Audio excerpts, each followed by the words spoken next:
I'm so sorry, Tosh. Let me look at it during break time. It's just been need a lot of time to set up. Hello, how are y'all?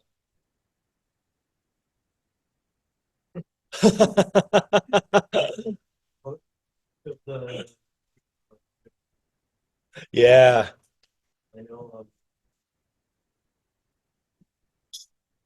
no worries.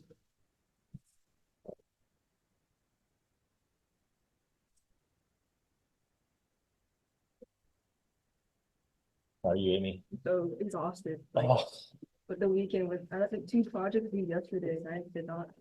oh, Well, I finished them both, but I'm dead inside. But oh man. Well, I'm sure they turn out great. Nicole Yang said it looked good, so I'm trusting her work. Hey, Nicole said it looked good. It That looked good. she's a tough critiquer, so She looked at my thing for like a minute and then moved on. I was like, oh, okay. she's good at what is it, pacing the class. Yeah. Yeah. It's never anything personal. But she said it looks good. That's huge. Hey Samantha, how are you? I'm good. I'm good. I was a little bit tired, but I'm waking up now. Okay. We're all got extra warm coat this time. It's like one for like snowboarding, I guess. Because man, I don't know. It doesn't really look like school like fit for school, but it's warm. So that's like all that matters.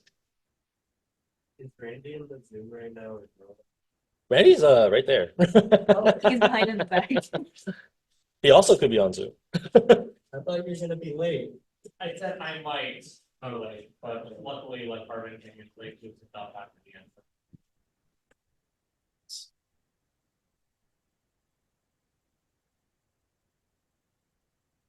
All right. It's 9 o'clock, so let's go ahead and get started. Hey Chelsea, how are you? Good morning. How are you? I'm good. Same old. Just waking up. Yeah, exactly. I needed a tall, shaken espresso this morning. Oh man. Last night I had like revenge bedtime. Have you heard of that? No, what is Where it's that? like you refuse to go to bed Uh-huh. because you feel like the day you have not had breakfast. So you're like, I'm gonna stay up. Even I'm sure you've experienced that. Oh my gosh. Yeah, I have it's a definitely. thing But though. my brother does that all the time. And Yeah, I'll it's be, like refusing to go to sleep, that's so even though you need interesting. to. Oh my gosh. I gotta tell him Yeah, that. Thanks for sharing yeah, that. revenge bedtime or something.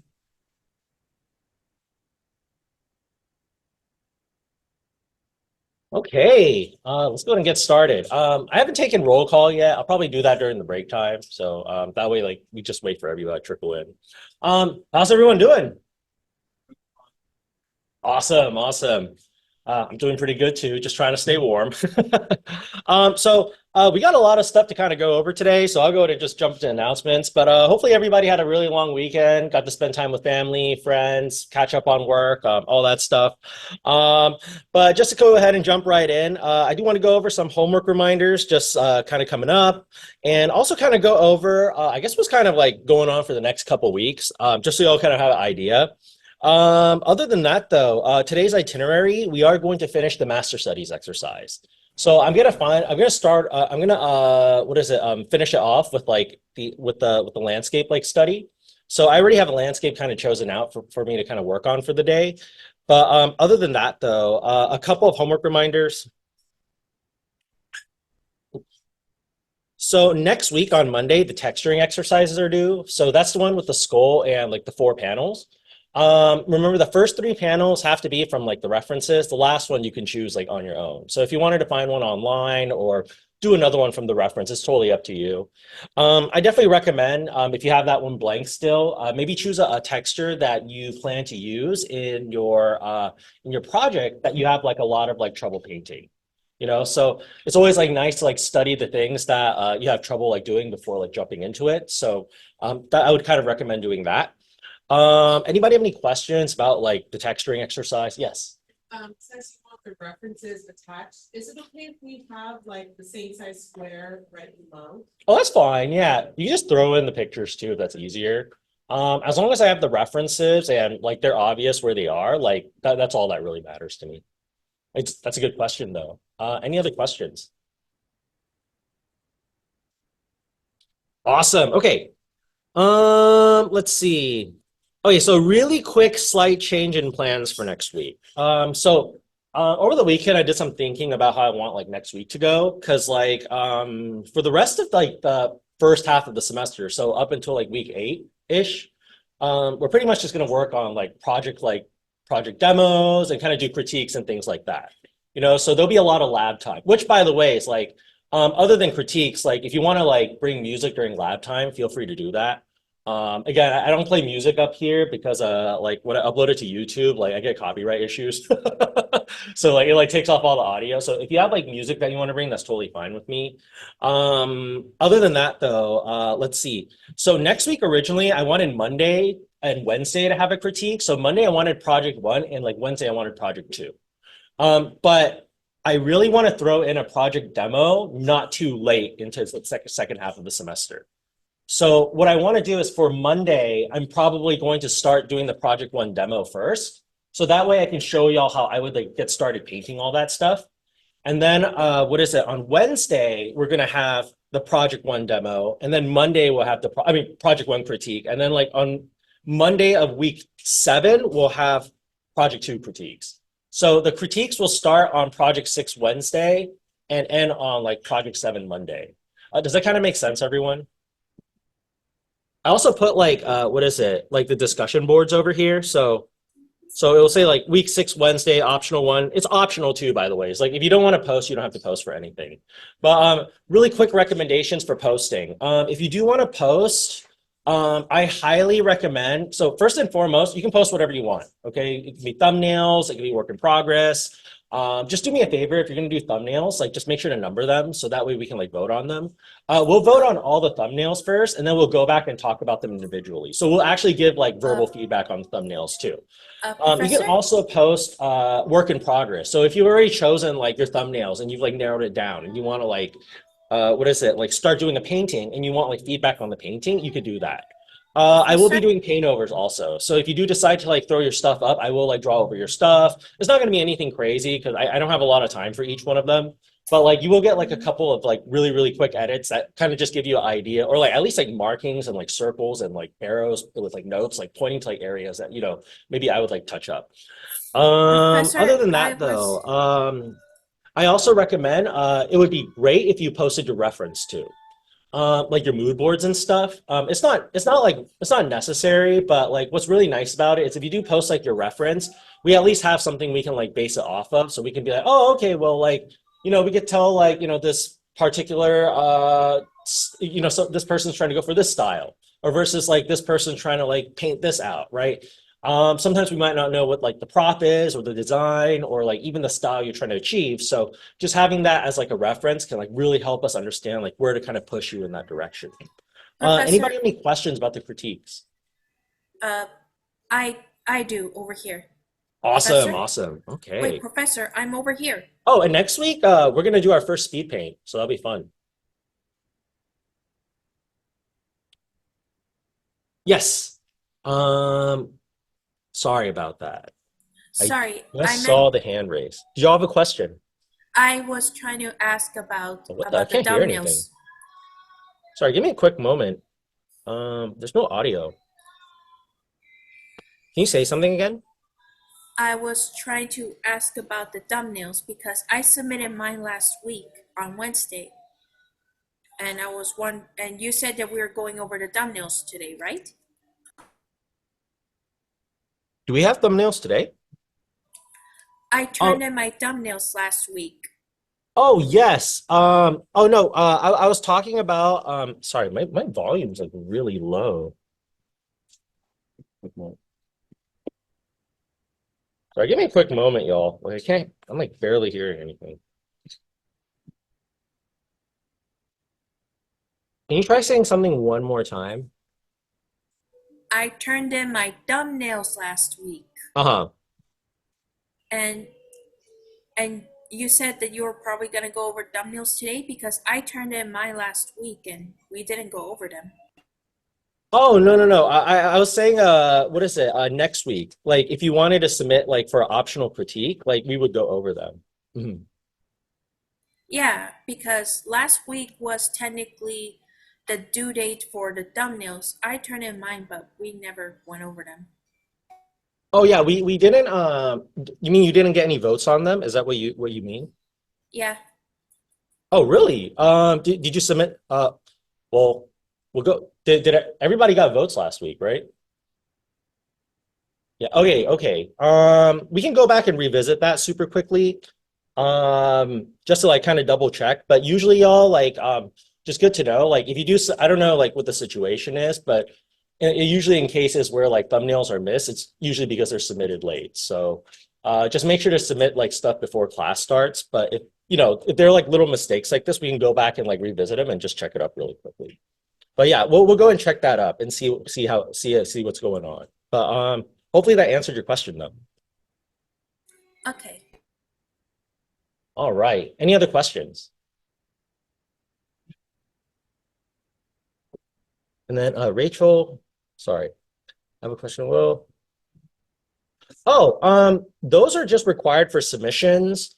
If you want to show them like for the project like optional project critique, you're more than welcome to. Like we can vote on our favorite one and we can talk about like what we would fix on the favorite one. So that's totally up to you. But for the actual submissions, y'all, like you do have to submit like all the required sketches. So just make sure to have like, you know, your 10 roughs, your like refines, and then also your color scheme. Oh wait, no color schemes. There's no color schemes yet. Sorry, I forgot. Sorry, I'm getting mixed up. But we're only doing grayscale. So you know, just your refine and then your lightings, right? All right, awesome. Any other question? Those are good questions.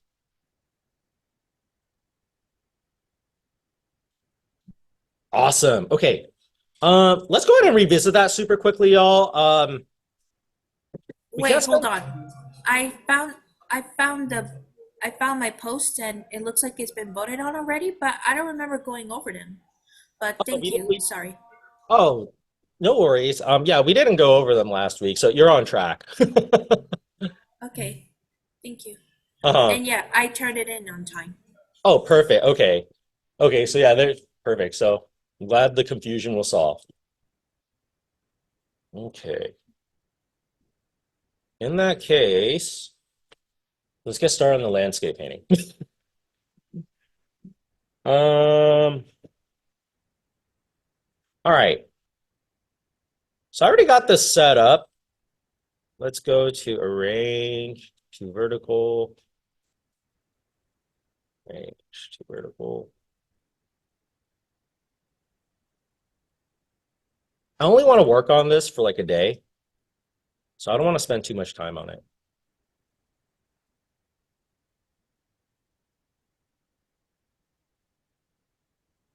Let's see. So I want to show y'all a couple of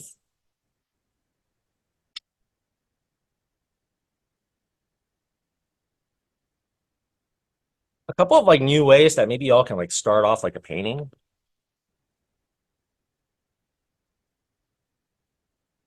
Or maybe I've done this already, but I've done it a lot of times, so I'm just having deja vu. So sometimes what you can do is if you want to like emulate like traditional paintings, you could start off with like a texture. So I like to find like a photo texture. So you can find like old paper. I like to use metal a lot actually. Actually inspired by oh man, there's like these like Latin American like Baroque painters. I forgot their name, but I got to go see their stuff at like LACMA, and it was like beautiful. You know how y'all know how like when you do like oil painting, you do like burnt sienna first for like underpaintings, right? What they would do is they would grab like copper sheets and they would just like use the copper tone as like the underpainting, and they would just start painting over it. And what happens is like you know how like sometimes that like burnt sienna like peeks through the painting, like that copper would peek through and like it would make that part like just glisten because it's like reflected from the metal. So like it's like super gorgeous, but like unfortunately like digital metal is not that reflective, but but there's really nice textures, especially the really scratchy ones. So what you could do is you could start off with a texture like this. And I'm just going to go to image, adjustments, hue and saturation. Let's add color. And let's darken. saturate it. By the way, your like underpainting doesn't always have to be like burnt sienna.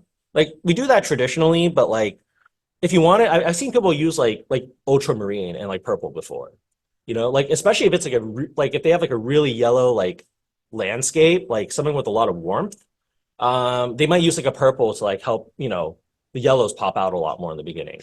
Red is also really popular too nowadays. Like it like helps punch out a lot of like nice saturations like in between the parts you like overlay on top of each other. But you can start, but I'll use like traditional like burnt sienna-ish sort of tone.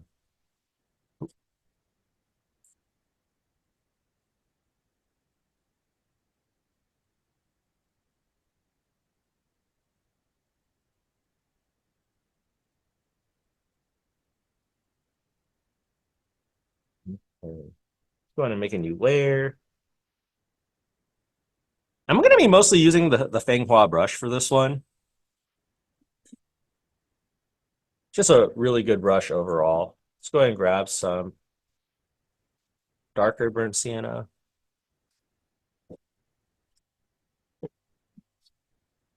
And I'm just going to kind of treat this like a traditional painting.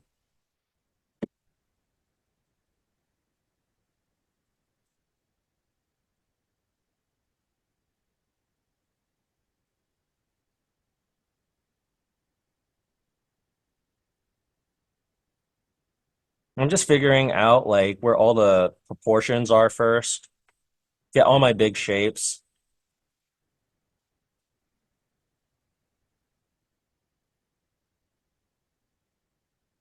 And starting off looser gives you a lot of gesture too. So if you are trying to create a lot of gesture and energy, it's a great way to kind of like begin, especially with like just laying down paint too. Like there's a lot of different ways I like to work actually. Traditionally, like nowadays, like I like to work with like that layer like system that I've shown you all, where it's like I have like the core shadow and like the midtones, all that on like different layers. But something that's kind of good to know is like the way you decide to like handle your process can like directly affect how your work looks. So, for example, like if you decide to take this as a more traditional painting, so you want to paint everything kind of on one layer, it's going to feel a lot more like a traditional painting. Whereas like the method I like to use, it has very traditional painting, like it has like traditional painting values in there too, but it also has a very digital process. So like I have to like revisit and add more brushwork later on to make it feel like a painting, you know? But it's a great way to like lay down stuff super fast. That's why I kind of do that too. Yeah, sometimes like the art you do it's because of speed.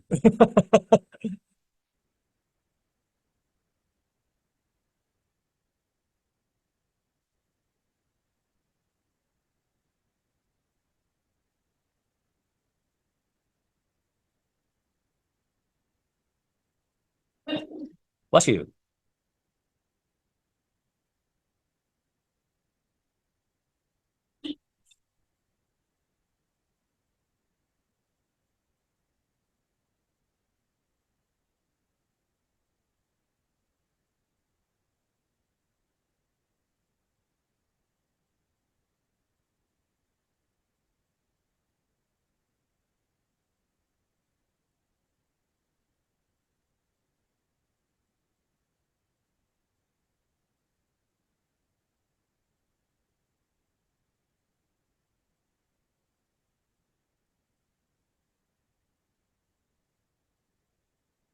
For this, multiply. Let's go ahead and lock these for now. Also gonna put them in a group. So at this stage, there's a couple things you can do. You can either go back and refine the line work a little bit more, or you can start painting. There are two things that happens depending on which path you take. Okay, actually, like it really depends on like your control too. Like if you're really great at like controlling like hierarchy and brushwork, it's going to what is it? I guess like it doesn't really matter which route you take because you have that control. But usually, if you want to draw a little bit more, your proportions and everything's going to look a lot tighter. So things are going to look a lot more descriptive. But if you start laying down paint, things are going to be a little bit looser because we're going to be using a lot of big shapes to kind of like, we're going to slap down a lot of big shapes for like the shadows, the lights, and all that stuff, and then build texture on top. So there's a lot of ways that we can take this. Now, for me, I might just start painting it in. And for this process, I'm gonna kind of do like a mix of like probably like the two ways like so maybe I'll like paint some of the parts really quickly like graphically first and just get light side versus dark side. And then I'm gonna like paint on top of those afterwards. So that's kind of the process I'm thinking of going. Okay, so let's make a new layer. Put this on top. And then let's go ahead and grab the Feng Hua brush.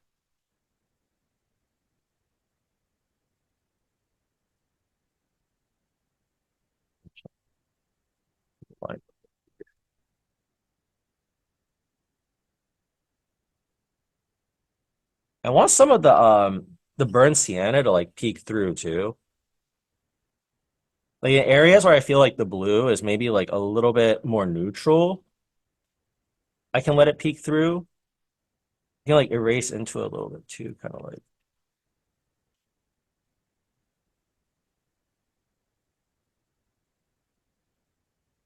So maybe something kind of like that. And then I'm gonna go ahead and start blocking this in. So I'm gonna like, sorry, y'all, I want y'all to see my face because um my eyes, like I'm gonna squint a lot. And like when I squint, like it's because like I'm trying to simplify all of the shapes I'm looking at. Okay, so like I'll like look at this and I'll be like, okay, well I need to get the silhouette first, so I guess let's do that.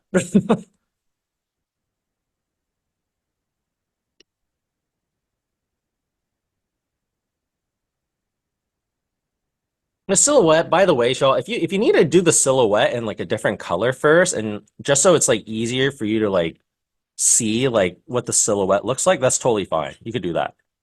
Sometimes I do that. I'll put this on top.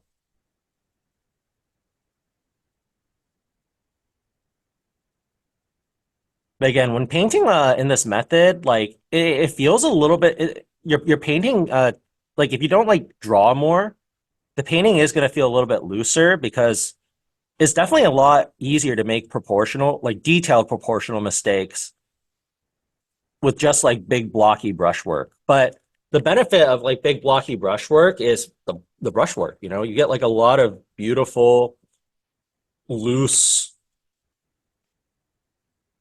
like textures and shapes.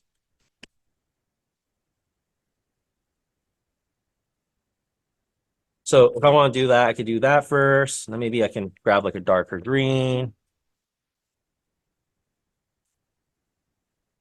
And I think that's kind of what makes paintings look like paintings.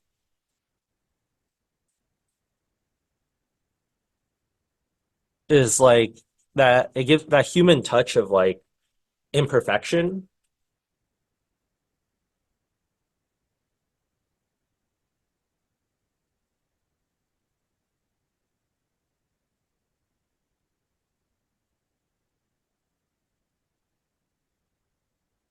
Because this is a painter I follow. I have to, wrong layer. This is painter I follow. I forgot which one though, because there's like so many, but um they like posted a quote on like their story and they're just like make a painting, you know? Like when you're like trying to like and that's something like you could think about too when you are like painting from photo references. Like you're not there to copy the photo, you're there to abstract the photo into brushwork. Sometimes some styles are more realistic and they might look closer to the photo. But even when you look deep into the brushwork and the way people paint, like those details, like there's still like a human touch to it, right? versus like if you think about like Monet, who just like dabs to make flowers really, really quickly. There's like a way of abstraction and design that goes into the way they think about like how those flowers look, you know, as paintings. So like that's something to kind of think about too. And that's something to think about with like these like artists that you're studying is like how do you want how do you want your paintings to look, right? So we can I'm just gonna lock this, and then let's go ahead and grab this. I'm just gonna fill it in.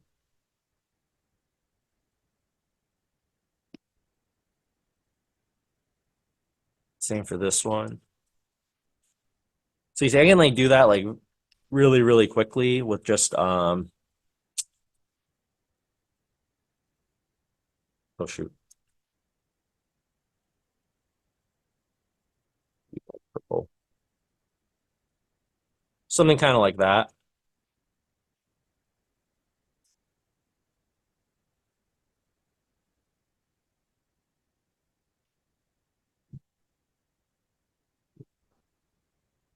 So I can see. So I like be like moving these things like back and forth quite a lot, just because like I need to see what the silhouette looks like, but it's kind of hard to do that without the with the line work in the way. But then like I'm gonna need the line work for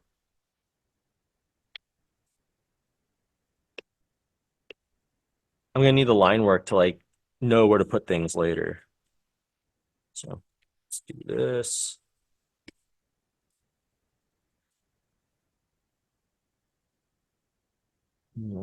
Let's do this.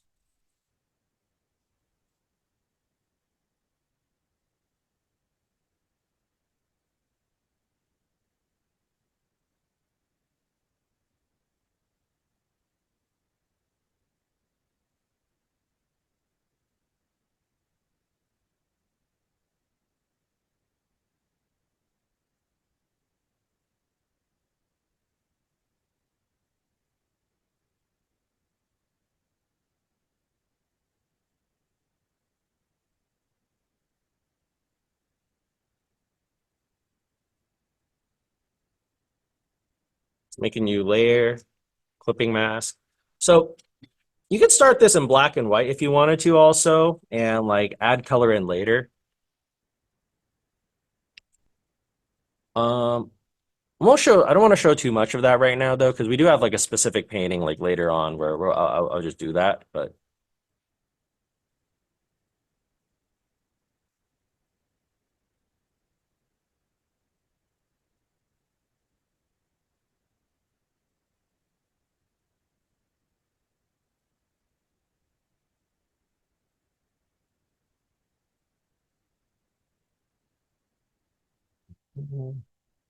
go here.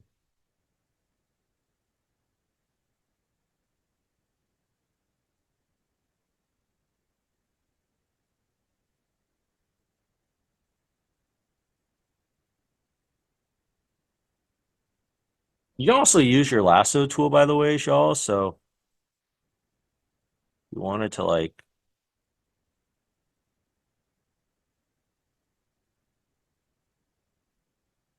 draw these out, fill it in,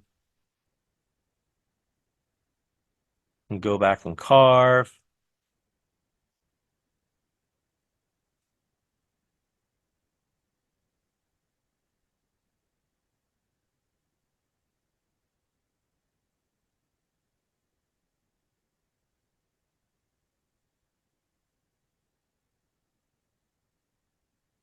Do that.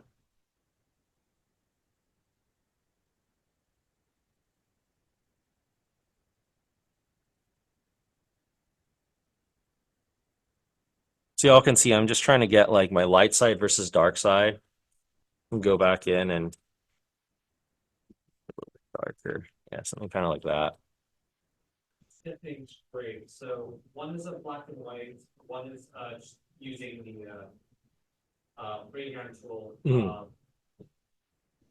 One is color and then one is just one of our choice. Oh, the color one has to be a landscape. Mhm. So, and then the last one's your choice.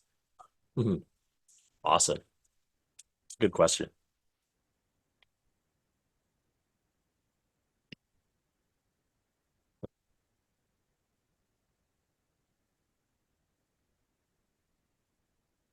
I'm gonna move a little faster.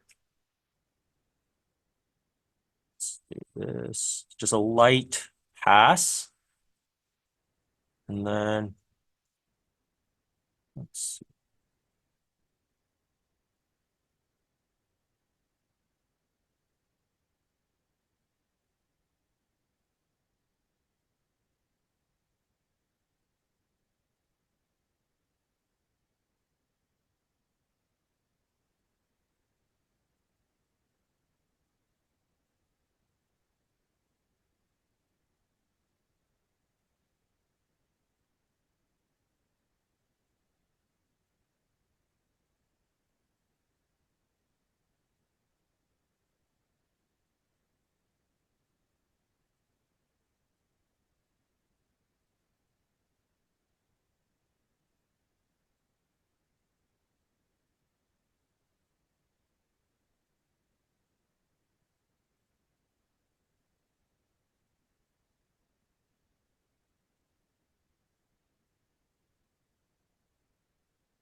I'm just painting this on like one layer, like these parts. I think it'll be faster. When I paint on one layer, I kind of treat it like a traditional painting. So I like to block same thing as like my digital stuff. I block everything in one tone. The only difference like would be like I wouldn't have like these layers I can go back to like clean up on. Like, and I would just have to carve like through the brushwork myself. That's fine. That can like give this painting overall like a much more traditional feel too. And let's go ahead and do the foreground. Perfect. Yeah, it's like, oh wow, it's so much faster.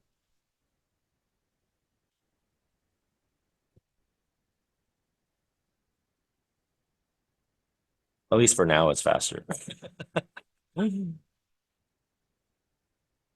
Cleaning up may be like a little trickier, but that's okay. Shouldn't be too hard.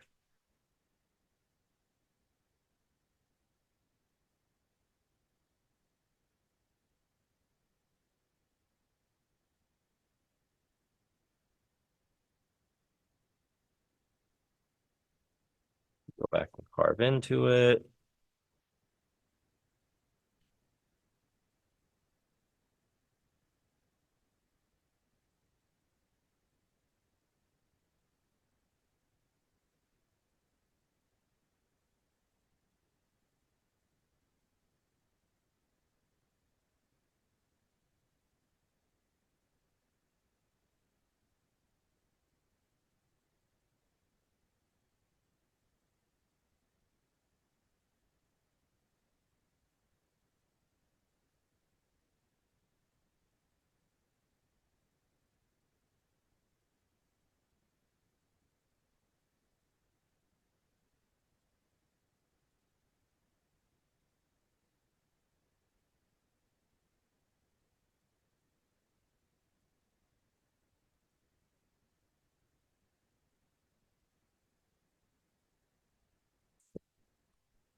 Okay, I'm gonna lower my line work a little bit more. As I kind of lower my line work, like I'll start to work a little bit more on the details.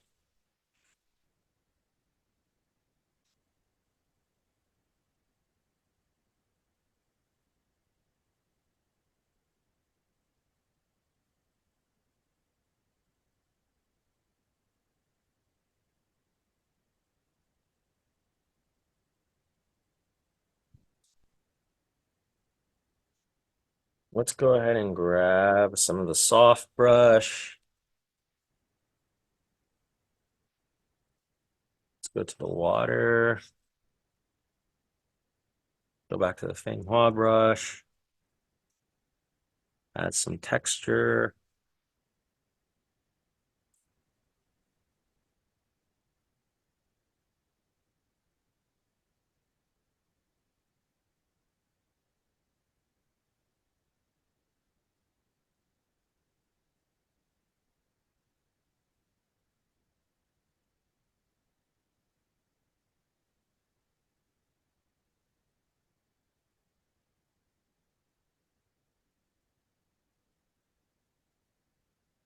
This is just a round brush right now.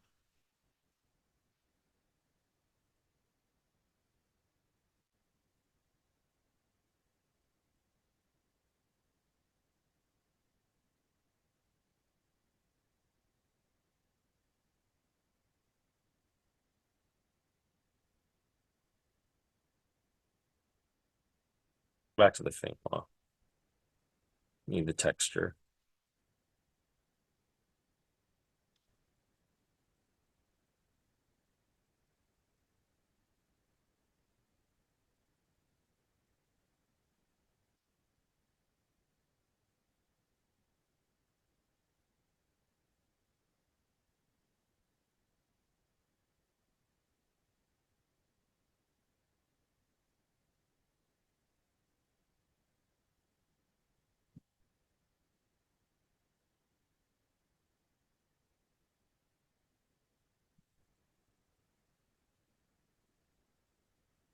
Let's jump to this part. I'm going to use a mask and just kind of get rid of some of the line work up here. So we'll clean this up.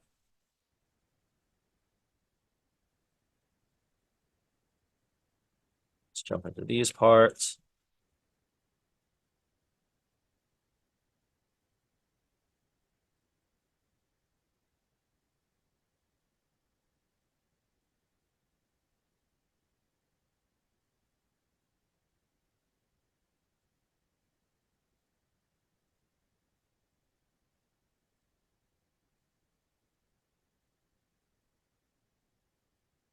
And I want y'all to like study the textures. Like if you look at them, they're like really, really small, like brush. It's like really, really small brush work. Now, you might have to like start building up some of that brush work, but you can always get like your big shapes first in too.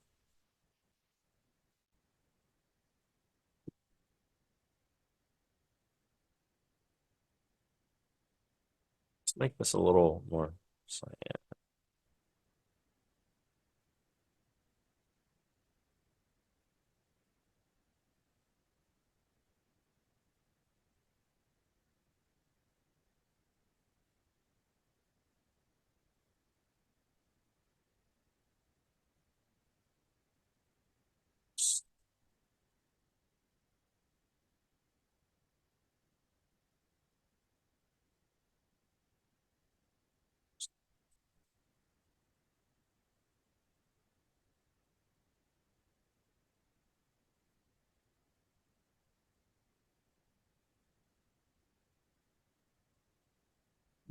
Oh,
Start building up more over here.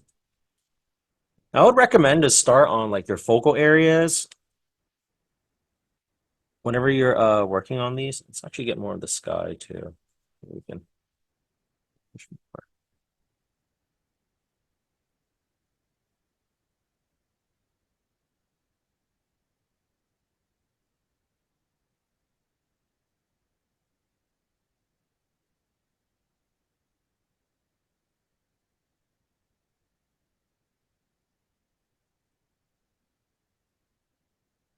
use some of this dapple smudge.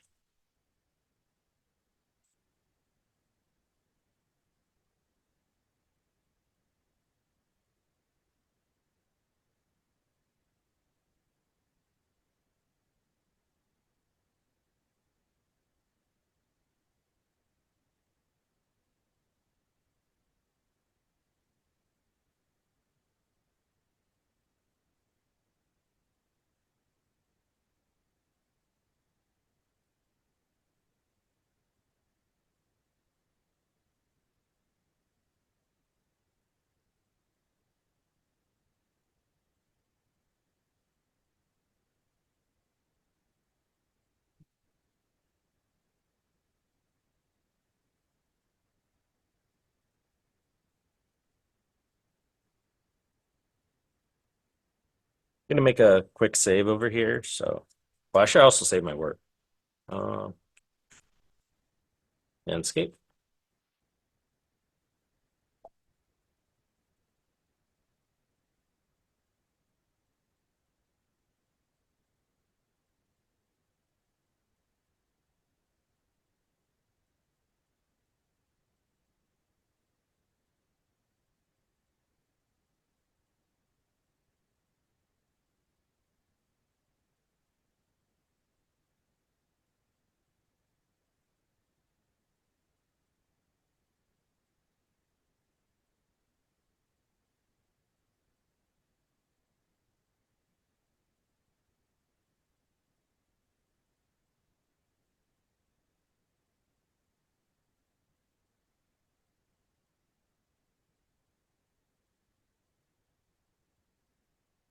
When I like jump into like refining some of the details for these things, I almost think about it like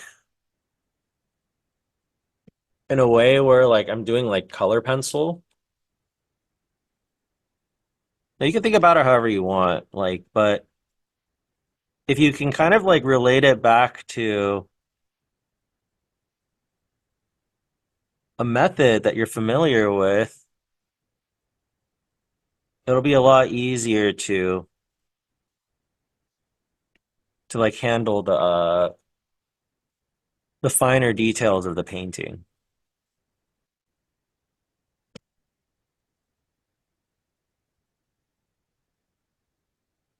There's still like little like bits of orange I think we can like add in here later too. Like just kind of looking at these, we can like have some textures and like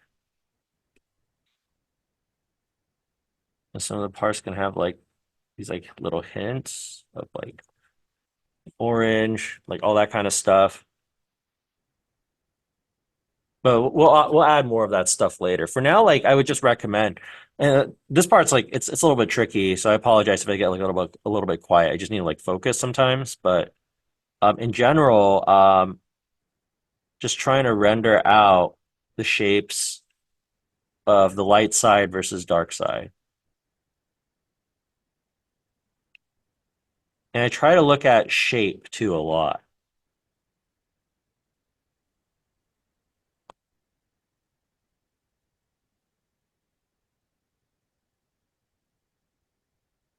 Now, if you want to be like super graphic about it, one of my favorite brushes to use, like I haven't used it in a while, is just like a hard round brush with like maybe with like pen pressure, but not like opacity.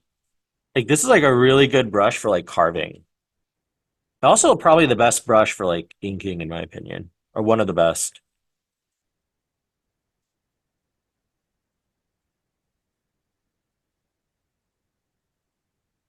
Yeah, it's like really, really graphic though. So yeah, just be like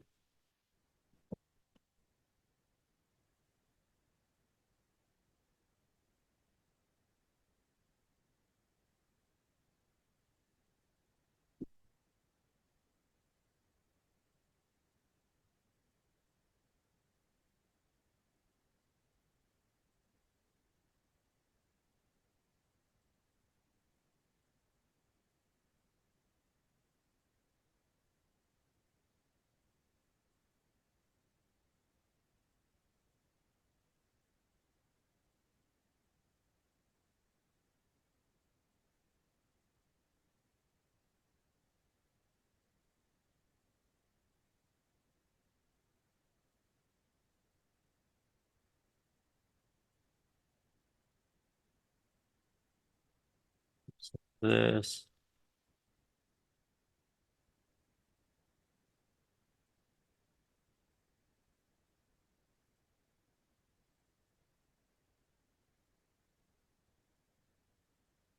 Let's go back to this brush. Need the pen pressure. So also start pushing some lighter tones in these parts.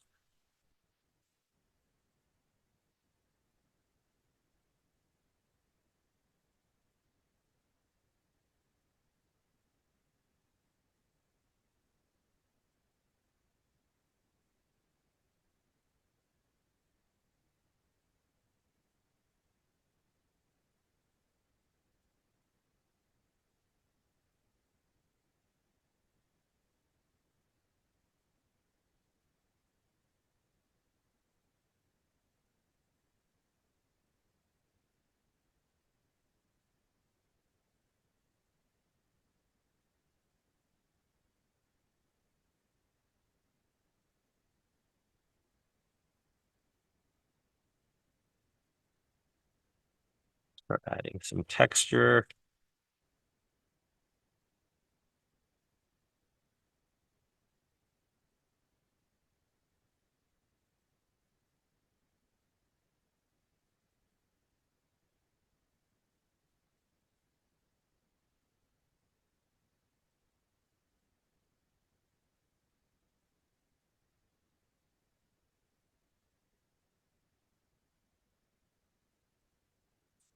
A little bit of orange.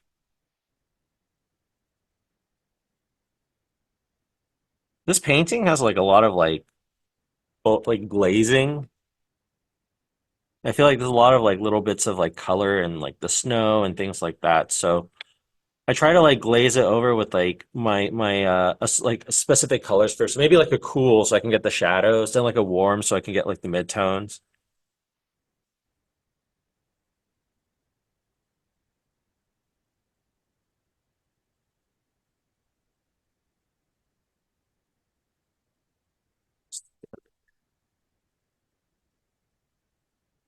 Or this better.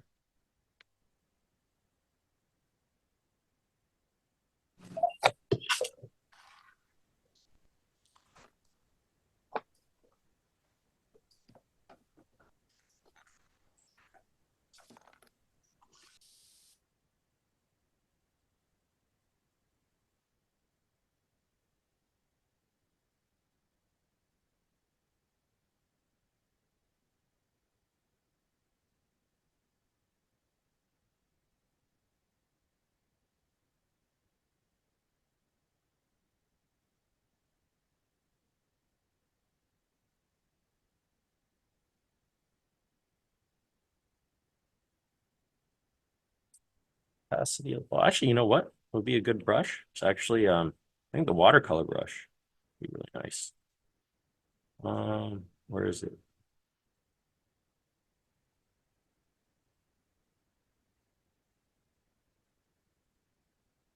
There we go.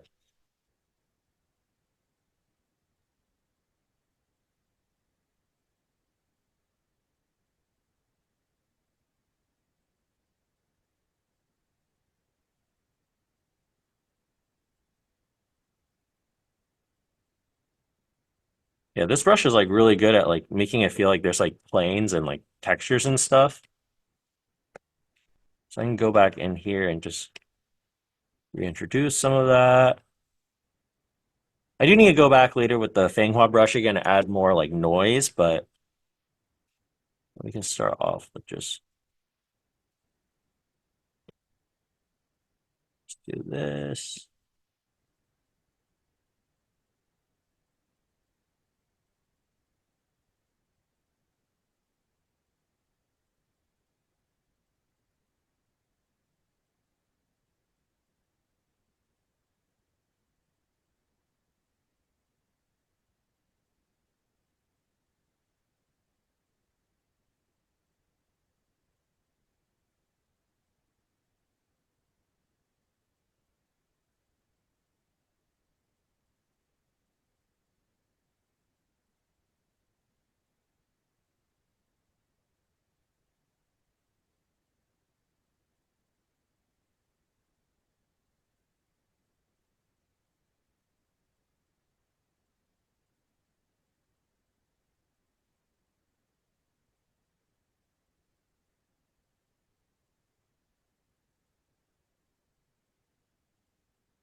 Brush. This is the soft forms brush. It's like really nice if you want to like something like that kind of has like a dry brush sort of feel to it. I have to start working on some of these other parts too.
We'll take a break in like 8 minutes, y'all.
I think I was like hyper focusing way too much on like one area.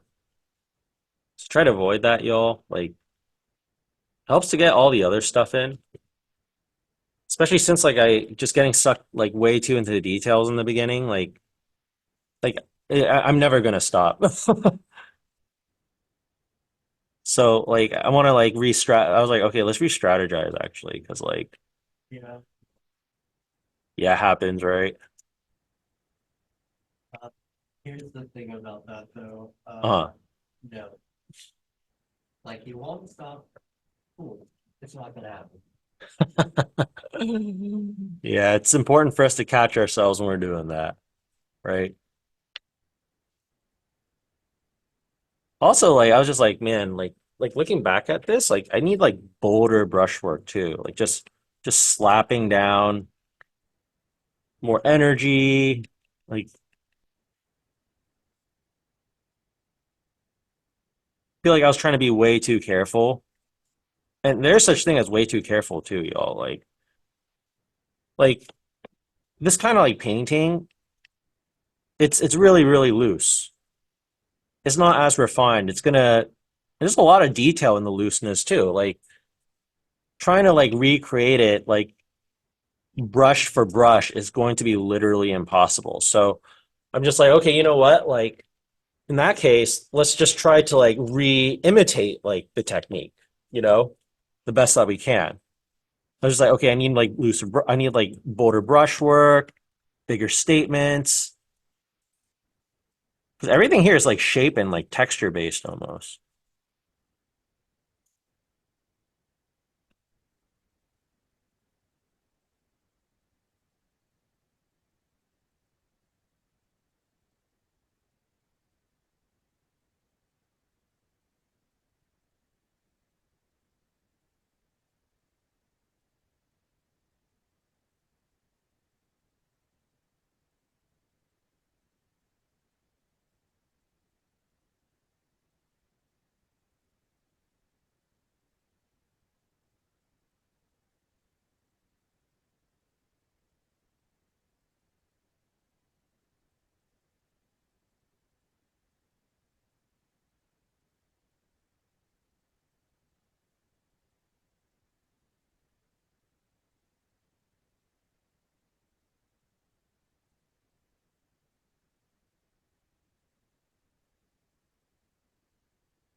This part is like really abstract on the bottom right.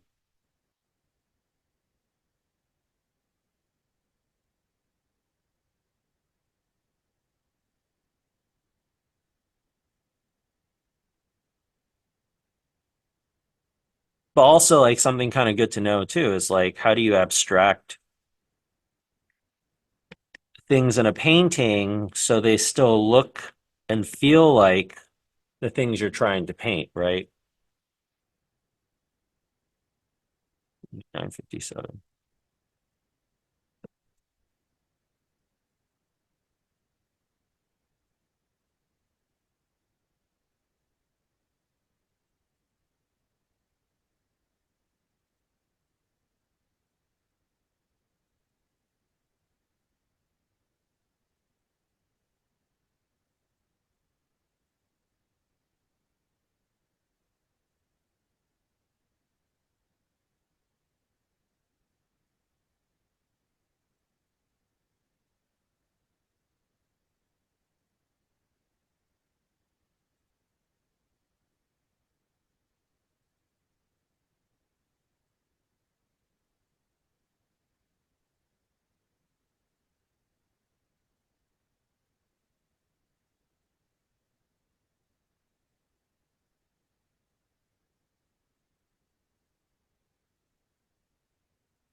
Let's turn off the line work. Or if I want, I can like lower it like a lot, but I kind of want to just kind of start seeing.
Okay, It's 10 o'clock.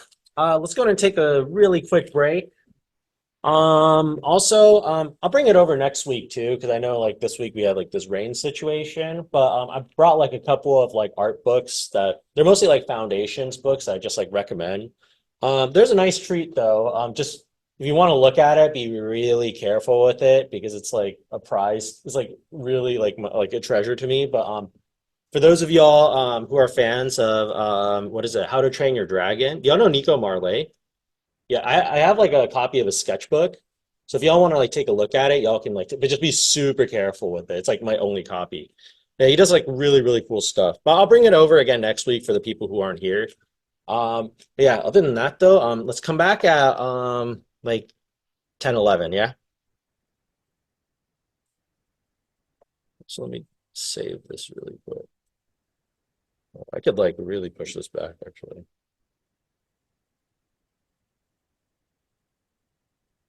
Do that later.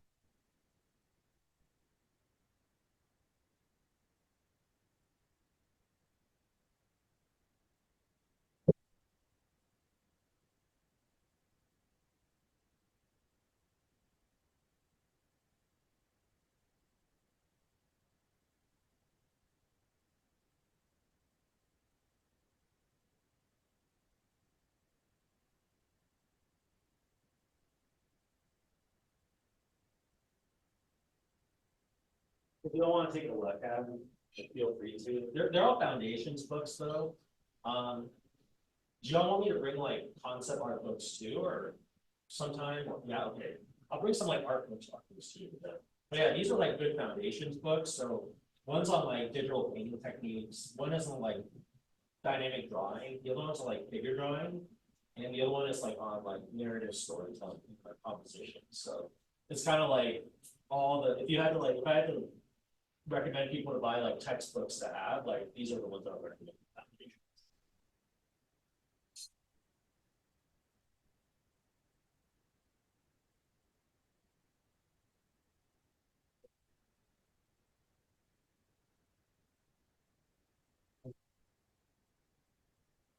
The college rank here and his doing is similar to like the CRT almost. And the way it should be having character. Yeah, so in Photoshop I have this like face. Oh, cool. So this right now it's on Dave's face, and then I still need to do Sterling and then like the three personalities that are contained within this draw thing. Nice, nice. Um, yeah, here's the whole sheet.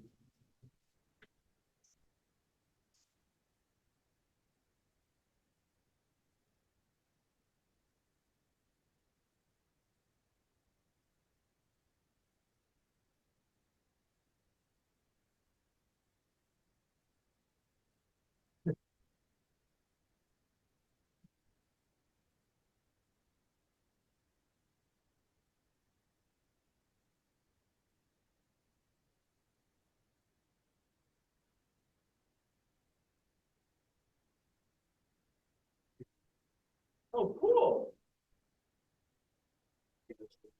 So this is a like the book itself is based on the script right here, which is from the Riddlefied set. Yeah, the rig layers are still intact here. I need to redo this script with the original company because they changed both. Not both, it's both companies.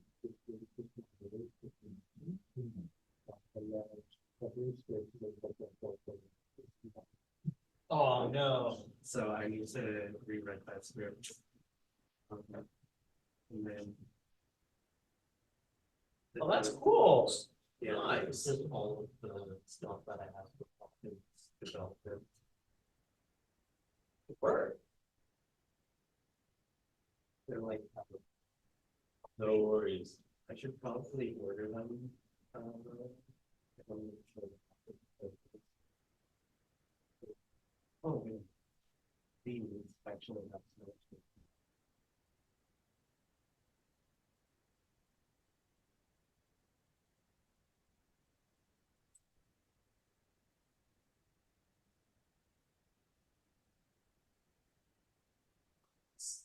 Dodgeballs? They're just like, I don't know what they're supposed to be. I think this was tense. And they're just supposed to be a particle system. Thanks for sharing that. The scene has 300,000 triangles in it. So That's pretty good. Good efficiency. wait, that's efficient? Or I guess like, got here. That's a lot of particles, right? I mean, yeah, it's really. Let's see if we can- Yeah, there's one right there. And here's actual plate glass, so it's super great. And of course, I got the table 13. Oh, no. This is not going to Pixar, by the way. The show is way too adult for that. Gotcha. Right. Oh, and this is the first one. Actual voice acting scene. Still working on it, fortunately.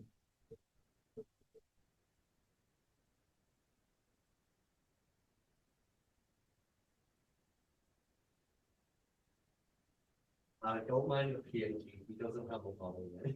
Gotcha.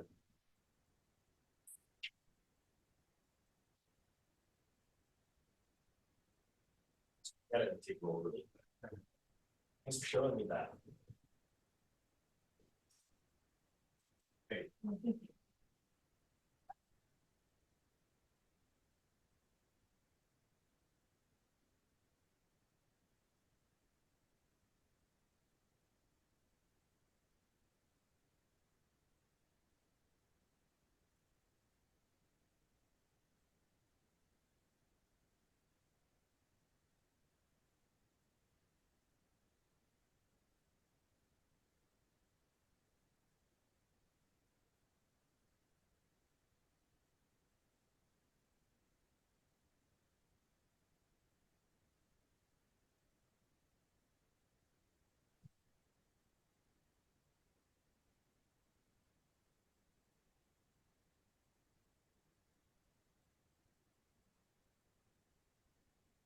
Like unironic, it's so much stuff with the block.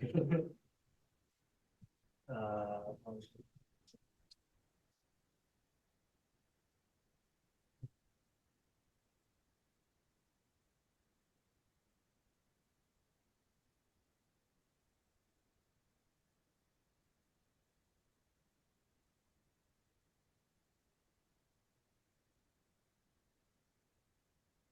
yeah, so 18 previews of Principal Hawkins, and that took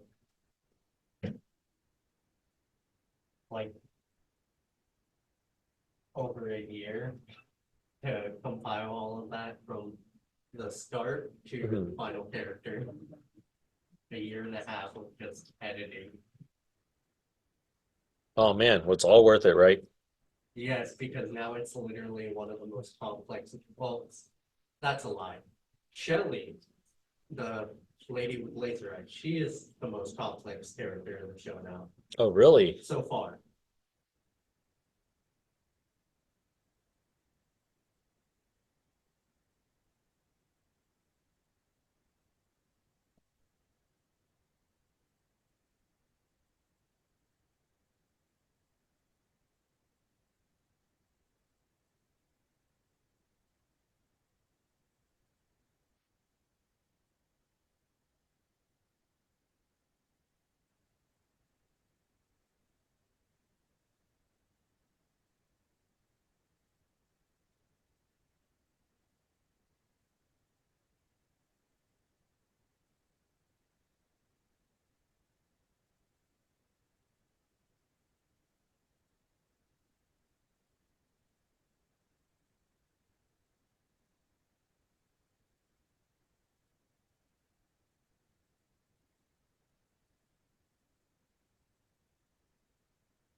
Y'all want to check out the sketchbook?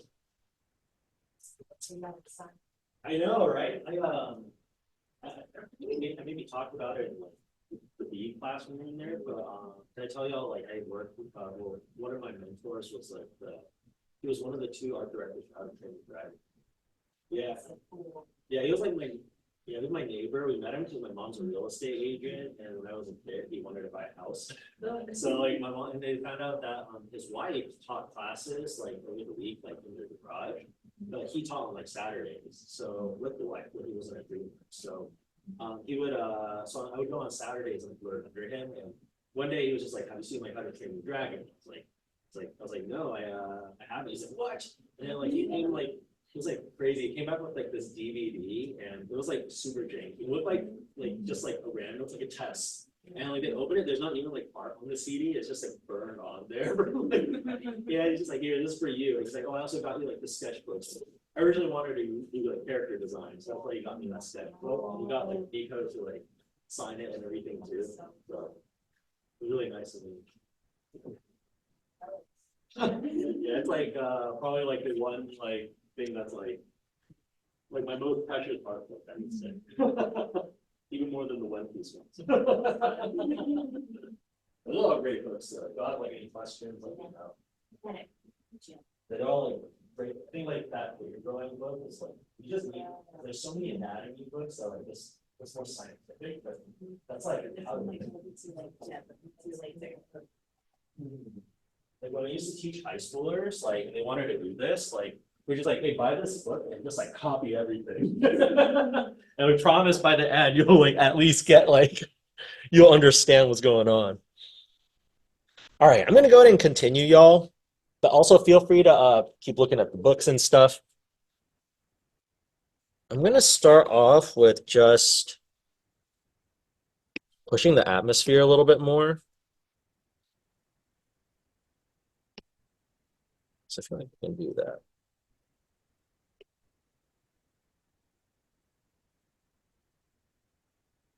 There we go. That looks a lot better.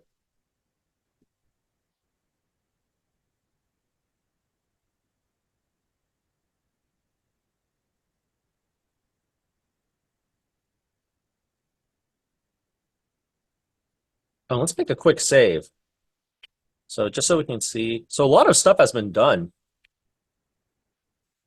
Like if I just had to be like completely honest, like while I was working on this in my head, I'm like, I mean, I already kind of like told y'all like some of the things weren't really working out for me. You know, I was like, oh shoot, like this isn't really turning out the way I kind of wanted to turn out. Like I know like with time it's gonna look better, but like to me it's like, oh man, like how do I make it look more like this painting, you know? And it dawned upon me that like, okay, well, I got to be looser about it because I'm trying to be too exact about it, you know? So, and there's like no way I can like imitate every single brushwork exactly. So what are like the closest things that I can think of, right? One of the brushes I haven't used that yet is this brush. I think this brush would do a really great job, but the reason why I haven't used it is because I don't have my pen today, so it's really annoying to use. But this brush I have to like manually rotate right now. Usually I don't have to, but I need to be like looser about certain things. I need to like go in and like just like be bolder also. And also just like looking at how it oh shoot, I did on the wrong layer. Anyways, so just looking at like the before and after, another reason why I like to save these is like even if you're because I feel like we can be our like biggest enemy sometimes when we're like doing our own artwork. Like we'd just be like, oh man, this isn't looking great. I wish this could look better. But like just looking at this before and after, I'm like, okay, well, you know, I actually did a lot like to this and it's actually looking better. You know? So it helps like build a little bit of morale. And like morale is like so important in art, y'all. You have to like really, really believe that like you're like progressing and like you want to like keep yourselves up, you know, your spirits up. Because it's really easy to like go down that like hole. But yeah, one of the ways that like I like kind of fight it again is just by kind of having these saves, like these like little saves here and there.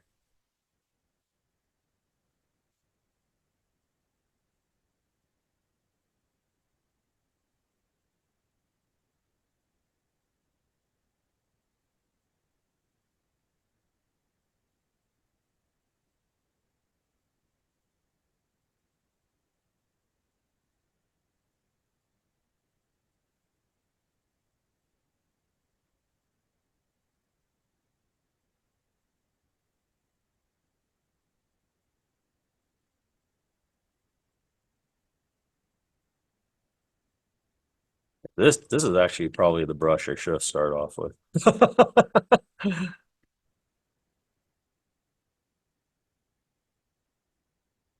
So that was me not being a good artist, y'all. Did I talk about being a good artist? Like, there's a lot. I mean, that can mean so many things, by the ways. But like to me, being a good artist isn't like your ability to draw realistically or do any of that stuff. Like, because we're all growing all the time. Okay, like we're gonna get better. If we're not good at design, we're gonna get better. If we're not good at like drawing, we're gonna get better. If we're not good at painting, we're gonna get better. To me, being a good artist means that like so earlier I was like a little bit too lazy to use this brush because I didn't want to rotate it manually. But if I had just used that, it would have like solved a lot of the issues already. That's me not being a good artist. Like if I see a mistake and I choose not to fix it and it affects the overall aesthetic in a really, really critical way, that's me not being a good artist either. If you tried your best and you can't fix it, that you're doing great. Okay, that's all it takes to be a good artist is that you're trying your best. So it's not about your skill level or anything like that. It's about your attitude.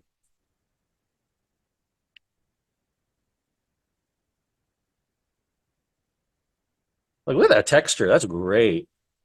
Should have just done that. I can press harder and it looks bolder. I can press lighter and it has like these scratchy marks. Also, you can use your masks too, y'all. Like sometimes what I'll do is if like I need one part to be sharp and I need one part to be like scratchy, I'll make like a mask like this. I'll like do it. I'll keep this side like sharp and then I can like make this side scratchy and you see it. You can control it like really, really easily that way. So like for example, just kind of like looking at, let's see, let's like shape this a little bit better. Like this kind of looks like a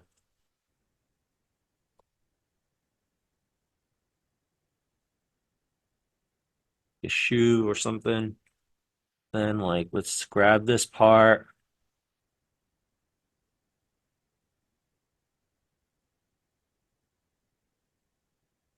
I'm just gonna go like this. I'm gonna go like this. And you see, like it keeps that part scratchy, but keeps like all the other areas like really sharp. So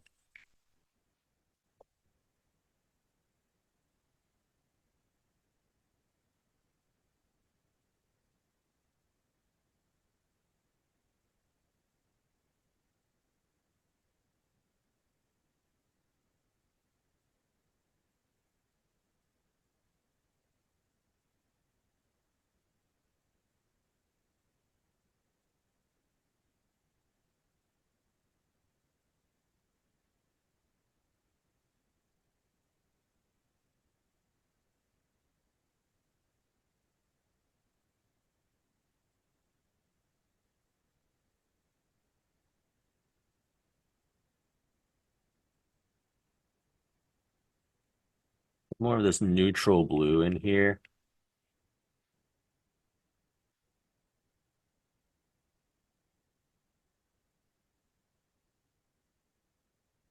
Just so y'all can see, like it's been only 9 minutes and this is like how the texture looks now. It's like a lot more painterly. So this is what we had like before the break. I mean, this is what we had like after, like yeah, before the break, I guess. It was 9 minutes after. So just kind of going in and like refining more and more. It takes time, y'all. Like just trust the process. Trust your own process.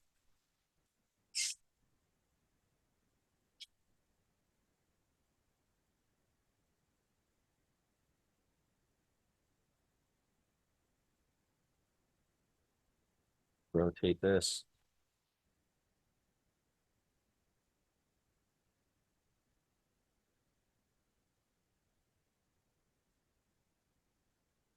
Okay, maybe not with this brush for the snow. Maybe use a more grainy brush. Let's work on some of these parts in the front over here.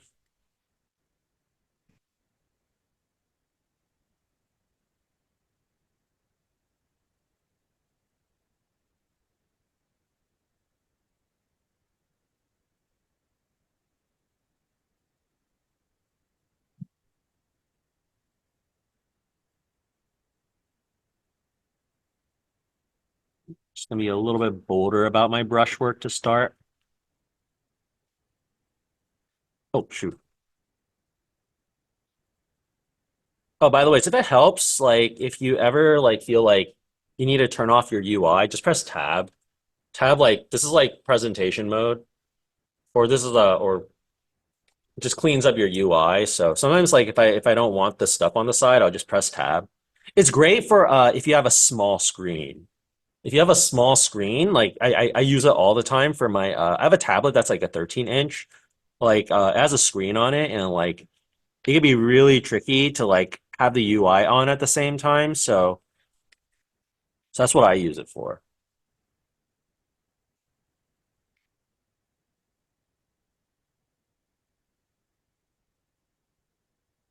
Dang, this brush is working. I actually use this brush quite a lot at home uh, for my own work. I like the painterly qualities, but it's best if you have a Cintiq Pro pen or like an art pen. Well, they don't sell the art pens anymore, so y'all got to get the pro ones. But the pro ones are better. It's like the new model. I actually like debating on like upgrading, but I know it's just I should use my art pen until I lose it or it breaks. I'm the type of person who likes to have the new thing always, except phones. I don't care about phones that much, but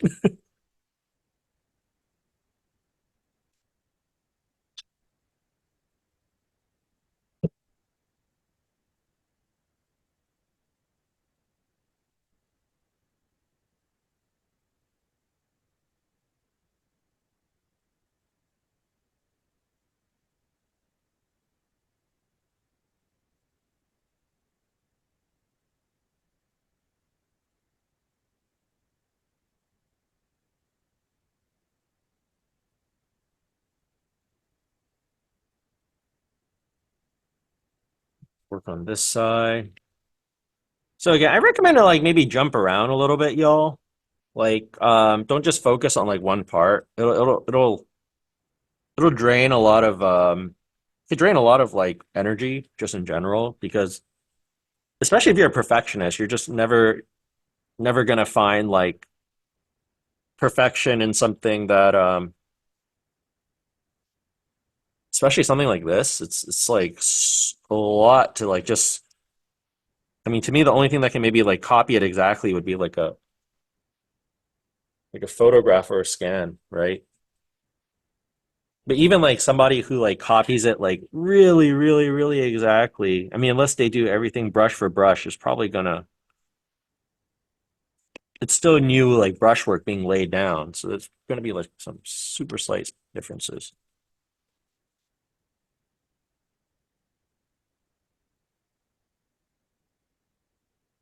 Not saying that I don't believe people can't do it. I'm sure there's somebody out there who's like the human copy machine. People are amazing.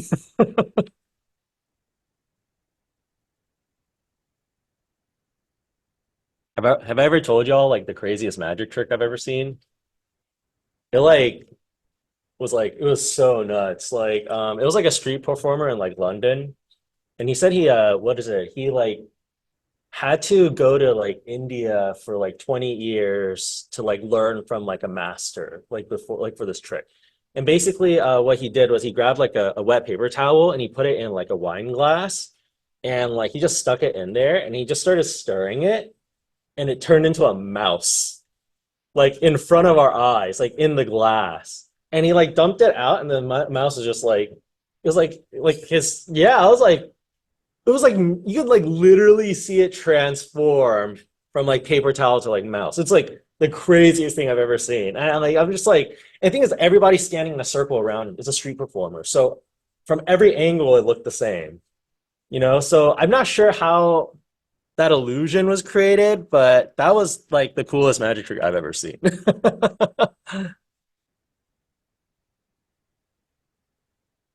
That and when my parents got my nose. How did they do that?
Go back to the Feng Hua brush.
Something I can do is I can make a selection here.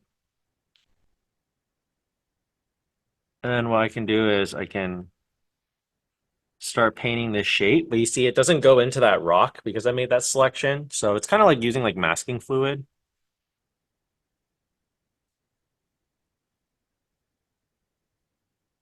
There we go. And now we have that like really crispy shape. Before we do that, let's also get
just to kind of show y'all, like it's been, so we got back at around like 10, 11. So in 23 minutes, like getting more detail in. You see that, right? So this bottom part, it's a lot more flushed out. Also helps again to just jump around. If you're like just kind of focused on one part, it could feel like you're going to take forever on it. But if you like tackle other parts, the piece itself will kind of just start to come together on its own.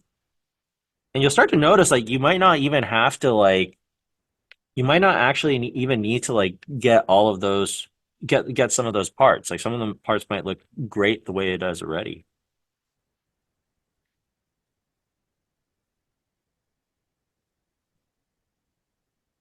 And tackle big shapes too. Like something again I was trying to do a little bit too much earlier was just focus on the detail. But now I'm just kind of like looking at these. Okay, well I gotta translate this in my head. Like if I was like, for example, doing like a study of like Raphael Lacoste,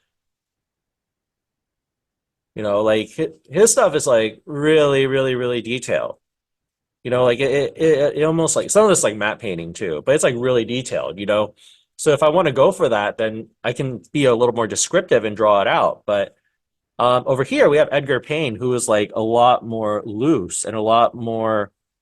The shapes are a lot more simplified. Like Edgar's like, hey, this is like I want to define this area with just like a brush stroke, you know, instead of having to draw out all of these other details.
Selection here. There's some textures.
Some of these parts I am trying to carve out a little bit more exact now. I feel like we got a lot of like the big basic stuff in. Like the water is maybe like the one part I need to like work on a little bit more, but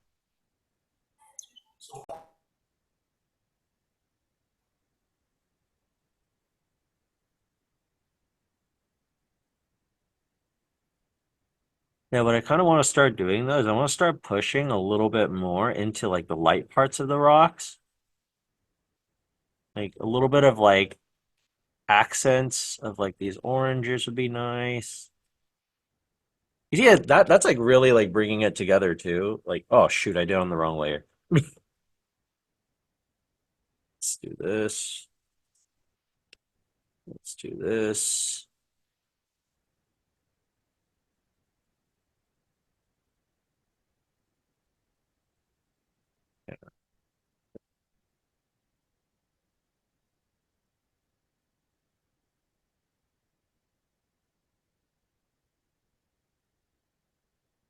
A little bit of like these like reds are like helping us bring out the texture a little bit more.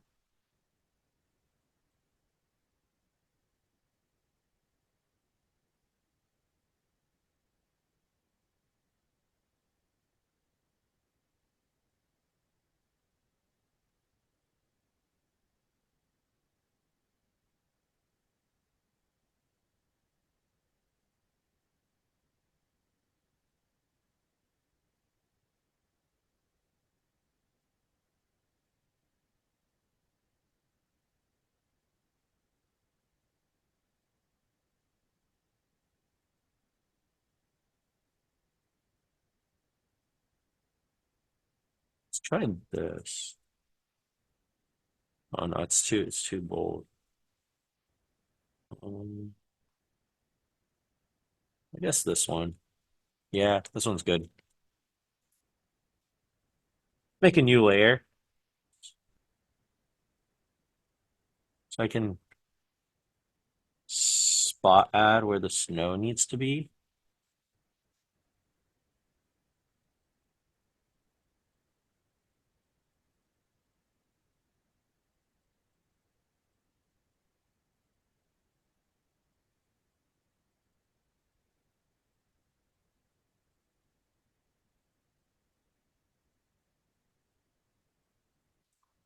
So, this time.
Also, like, I don't know if y'all noticed, but like, I haven't really zoomed in at all either. Like, that's another thing I would recommend too, is like work on this from like a distance.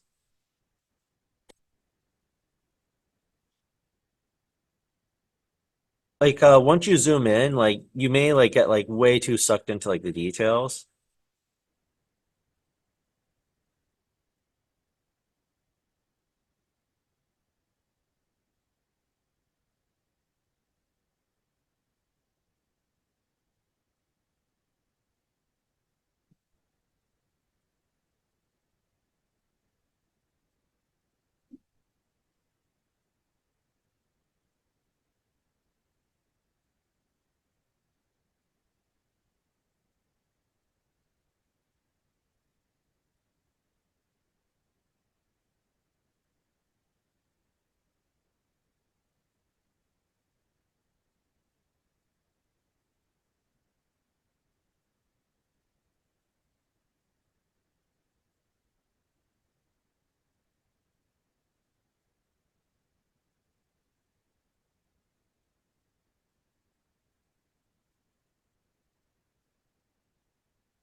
Pour the water in.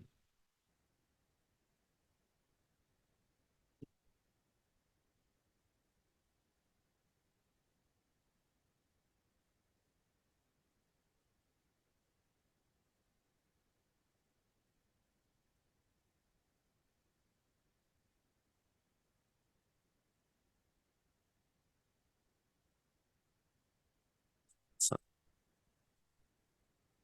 greens.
I'm gonna start working on like a top layer, and it's kind of just like working on one layer now. So it's to kind of help achieve a more painterly look. But only do this once you feel like you have enough of the painting finished, because it's really tough to go back and re-edit and re-separate the layers. Like you'd have to like make selections and do all that stuff.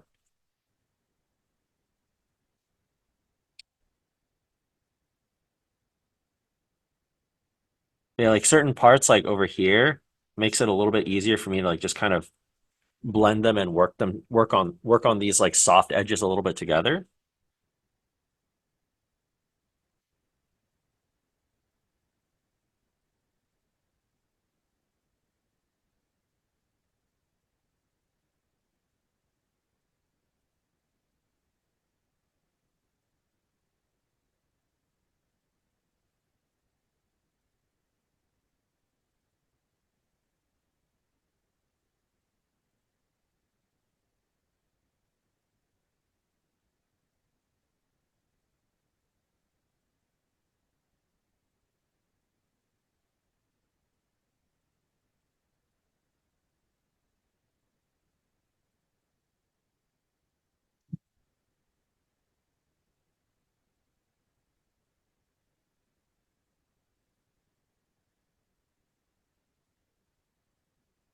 Right, 1050.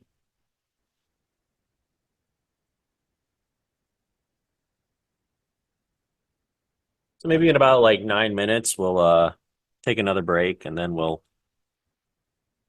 like wrap up till the end of class.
I'm trying to use like big brushes right now to create like more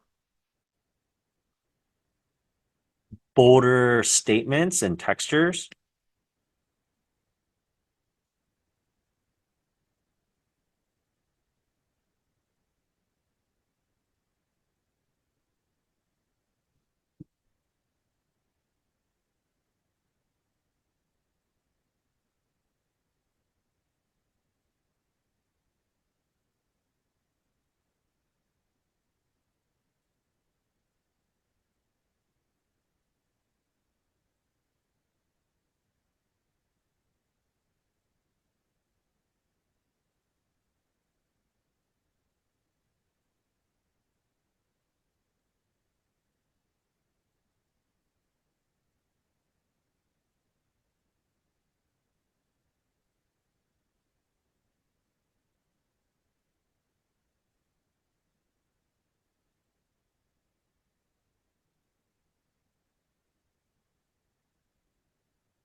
Oh shoot.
Splash.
I'm just using a hard round brush to like just get really nice bold shapes now.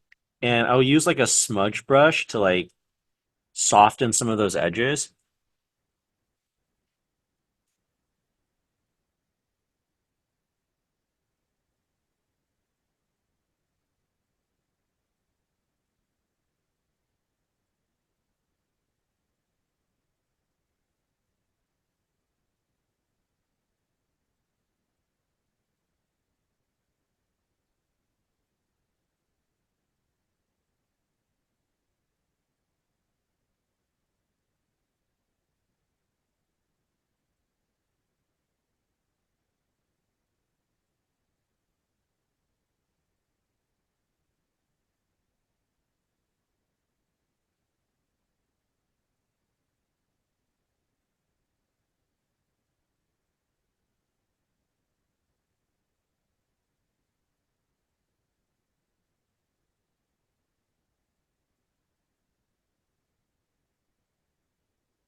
Hey, let's take a quick break. Let's come back at 11:10. Then when we get back, we will feel like there's not really a lot more I gotta do to this, but we'll just keep going.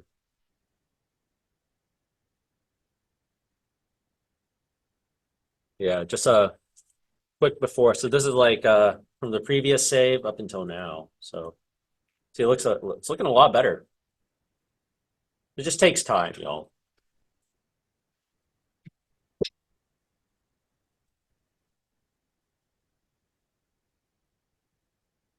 Ugh.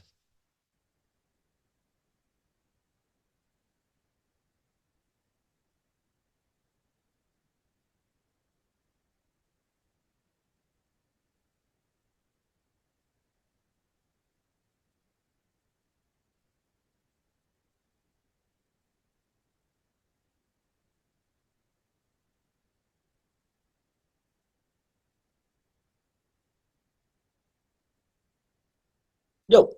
Uh, black and white. Yeah. Oh, wait, and wait for the fourth one, I know it can be any one, but does that also have to be black and white only?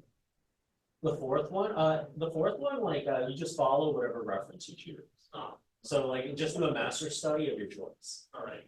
So if the original image is black and white, then you can do that. But if it's in color, then do it in color. All right.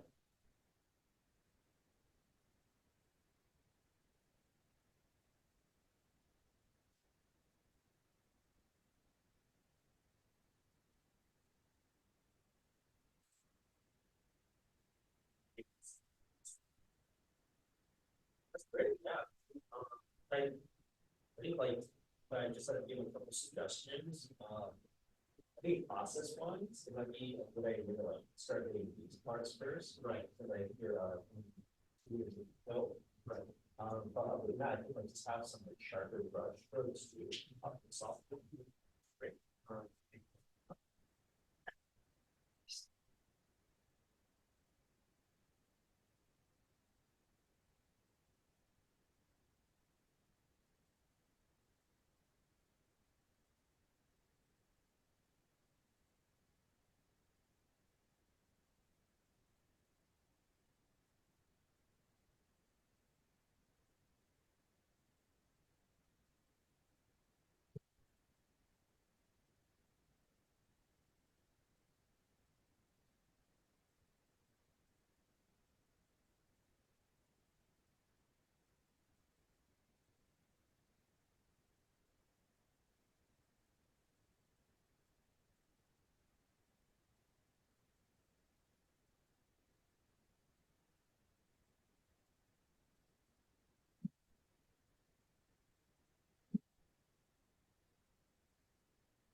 I'm gonna just walk around. Anybody need my help before I like take a quick walk?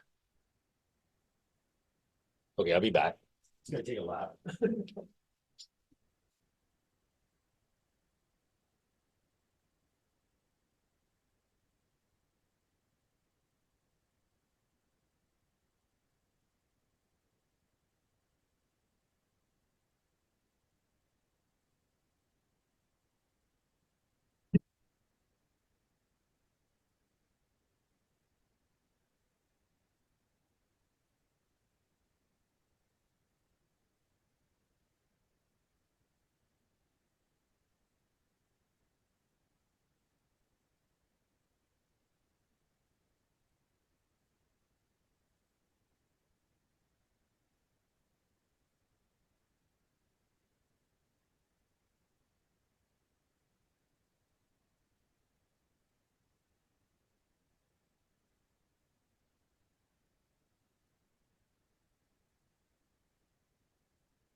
All right, let's go ahead and continue.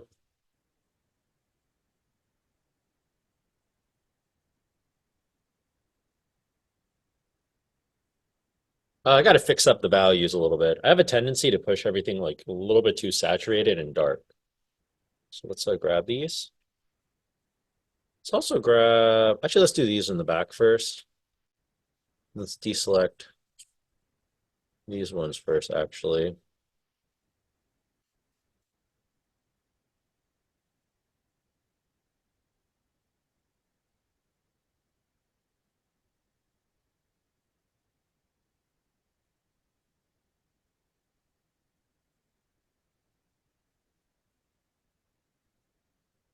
Go grab a soft brush, grab a little bit of the background color.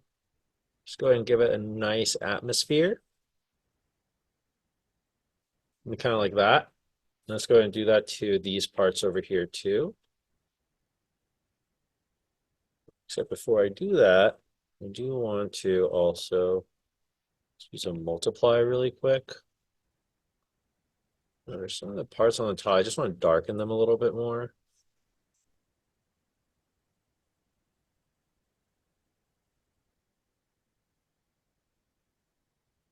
And then now let's grab some of the background color and let's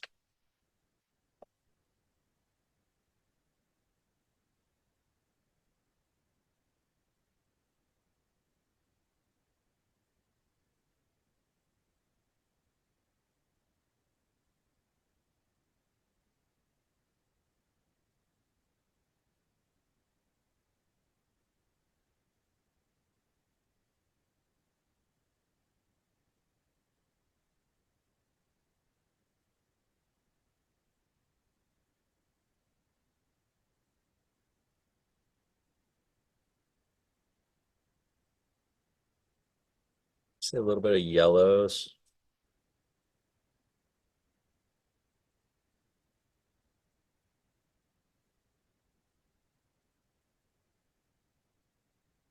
Now for your projects, you all might be doing it in a completely different style, but when it comes to like painting, like traditional painting, even in like digital format, there tends to be a lot of like paint buildup that happens. So a lot of times like we'll layer stuff on top of each other and like the transparent paint will like mix with some of the paint on top and create like more interesting textures, things like that. And it's like all these like little things that are laid on top of each other that are going to make the painting all kind of work together.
And not gonna lie though, this painting was trickier than I thought it was gonna be. It came a long way. It was mostly these abstract parts, like how do I like abstract these so they look and still like how do I like copy that abstraction, you know? Like that was like really the tricky part. But but like once I just kept going, it just all kind of fell in place. So Just going on top, adding more things, more details. I probably still wouldn't like focus on one part. If you're gonna focus on one part, it's probably gonna be the focal point more than anything else. But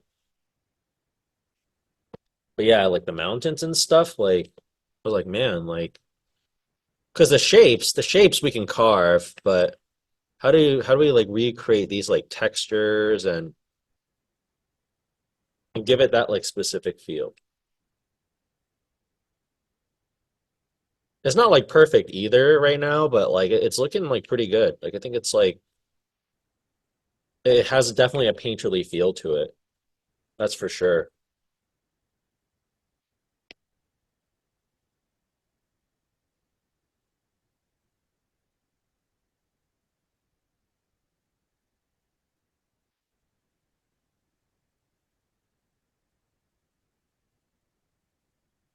So, oh, there you go.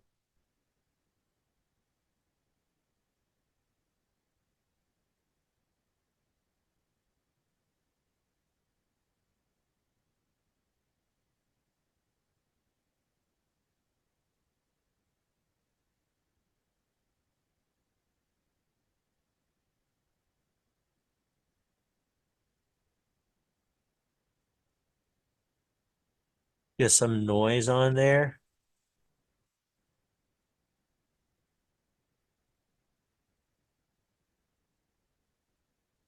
Oh, I moved this a little bit. This back.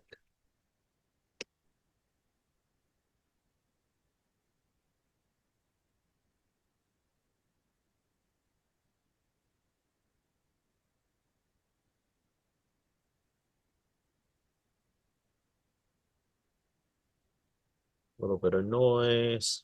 Not too much though.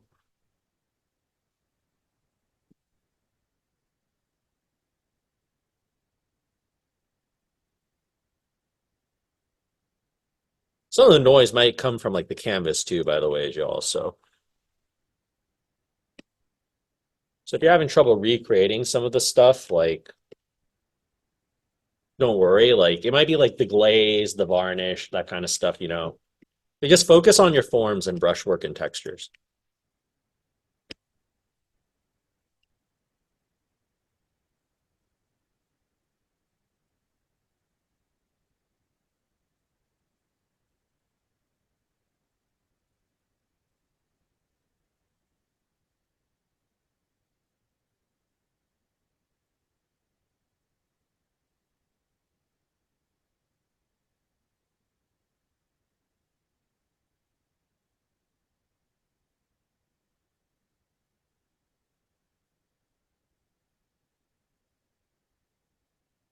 Anybody see that concept art for like the new Batman Beyond or something like that? Yeah, it looks awesome. I don't know a lot about the details, but I know they've been trying to pitch that for a while.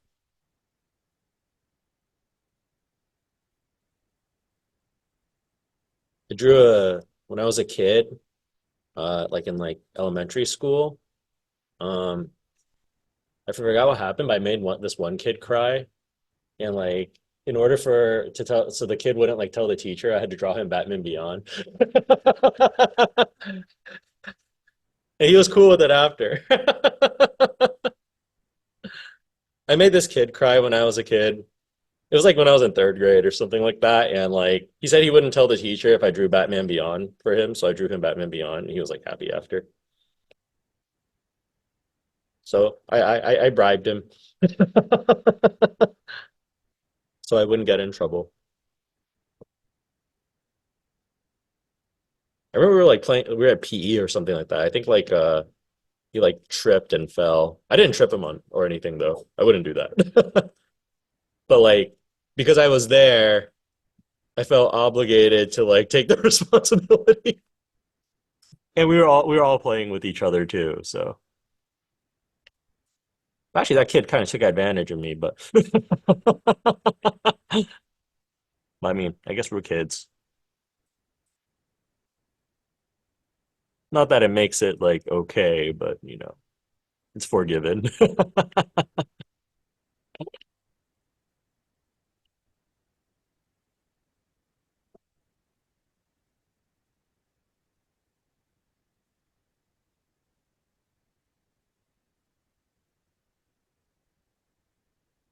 Let's grab this dirt dots. I have like a layer with like this noise. I'm just gonna use dirt dots. I'm gonna like negative. I'm gonna use like my what is it? Like I'm gonna erase into it. So I'm gonna create negative space. So I'm just gonna hold the tilde key and just kind of like color on some of the part. And also the dirt dots is a little more inconsistent. So it makes it a little bit less uniform. So it makes it feel like not everywhere has like the same consistency of dots. So y'all can kind of see like it's like creating like more inconsistencies in there, kind of adding to like some of the textures.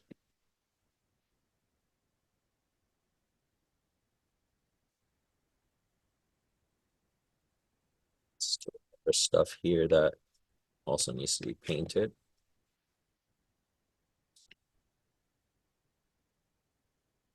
I would definitely recommend for this one, y'all, if you wanted to try something with more abstraction, this is a great one. But just after doing this one, I definitely don't think this is as easy as it looked. Like the shadow shapes and stuff, again, that's not the problem, but like but the texturing, so like this part over here to like make it look and feel this way while still like holding all of the forms in there, that's kind of the tricky part. So I mean like go back and like carve into it.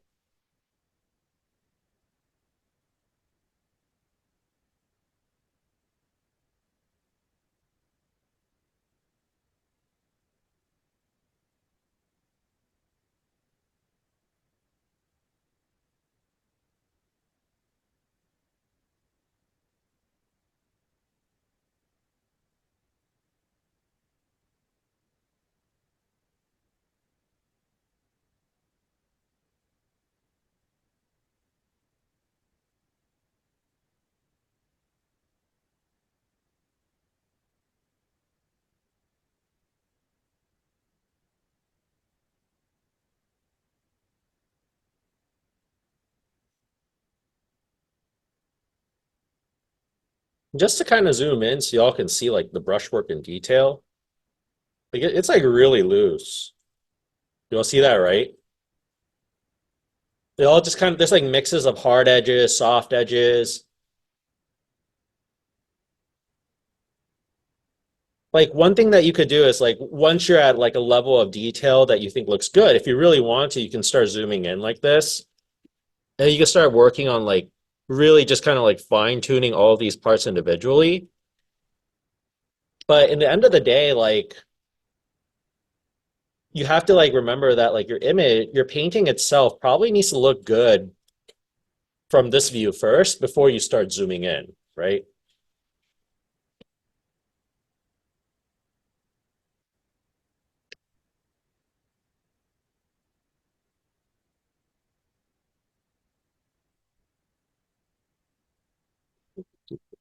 Let's desaturate a little bit. Bring back some of the color. So one thing y'all can do is so I made a duplicate of this layer, kind of like that.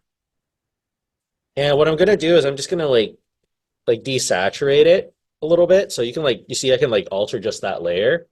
I don't want to desaturate it too much. I just want to like kind of match what I have over there, but some of the color is gone. So what I want to do is like I'm just gonna grab an eraser. I'm just gonna erase out the parts that need more color and reveal what's underneath.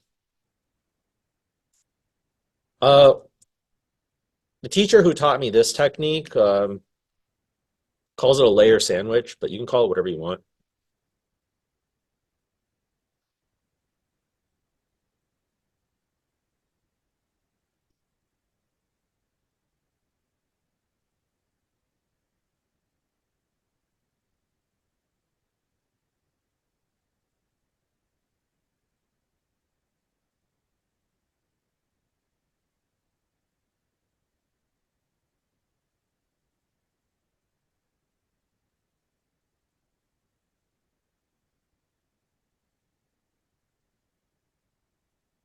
Just to go back here, some of these parts are flattening out too much now, so just want to go back in.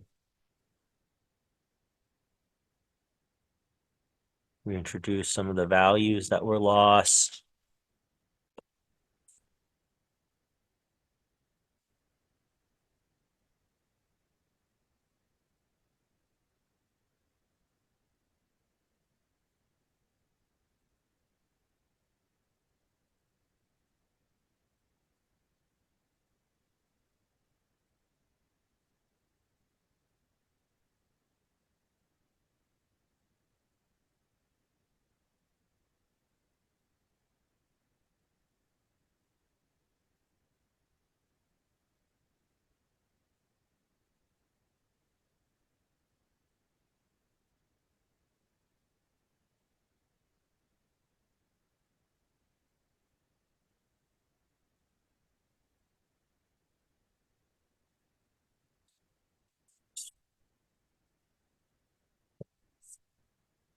Let's use this one.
So I am kind of going back and just like reintroducing some brushwork.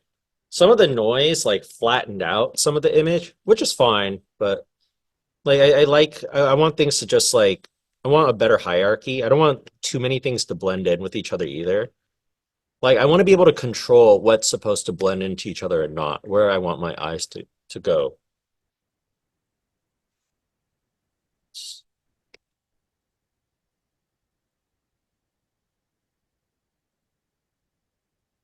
But I think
Now I'm trying to use hatching techniques right now to like reinforce my brushwork.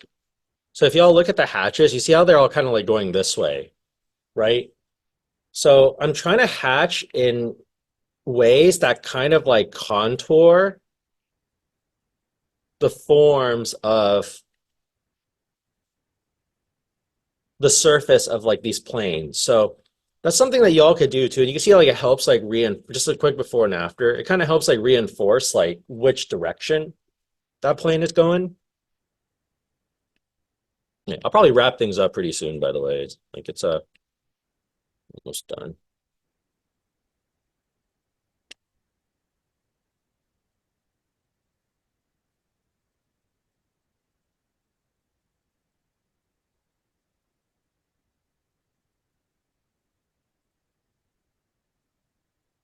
Yeah, the hardest part was probably this inside part, I gotta say. It's like so much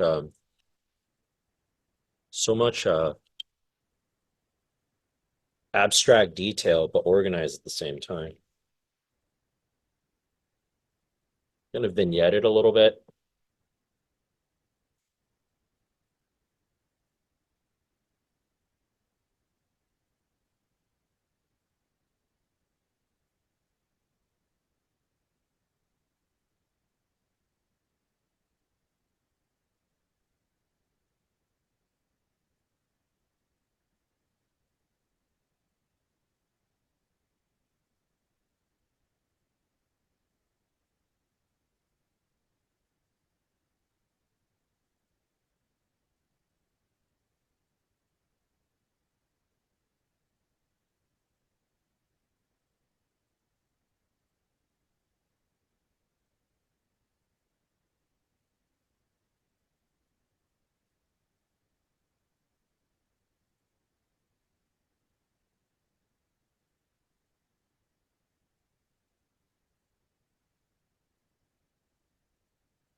Some slight readjustments for atmosphere. Okay, I think I'm gonna stop over here. So just to kind of show y'all like, so this is the final product. And then this is how it looked from the beginning of the day. So we start off over here, then over here, then over here, then over here. So you can see like it takes a lot of buildup, and like you can always go back and readjust some of this stuff too, like the atmosphere. But in general, like again, like when y'all are working on these, something to kind of keep in mind too is like for this one especially, like there's a lot of like brushwork and stuff over here, you know. So just keep on going. Like if you're having trouble with these parts, like break it down into like the way I see it is like it's probably like a layer of blue, and then you're layering on like these like warms on top after, which is like the surface of the rocks, right? The actual surface colors. Anybody have any questions on today's like demo though, before I wrap the class up and let y'all go? Okay, so really quickly, so I believe what is it? Next week on Monday, we have the texture packet due, so just make sure that's inside of the folders.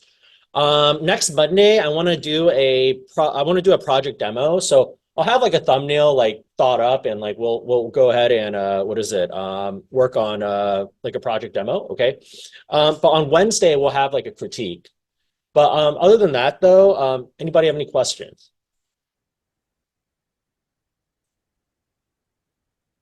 All right. Well, in that case, if you don't need me anymore, thank you so much for class, y'all. It is always a pleasure to see everyone here. If y'all do have questions, feel free to stay behind. I'll be happy to answer them. But I hope y'all have a wonderful rest of the week. Stay safe, and I will see y'all next Monday. Bye, Professor. Bye. Have a good one. I'll upload this right now.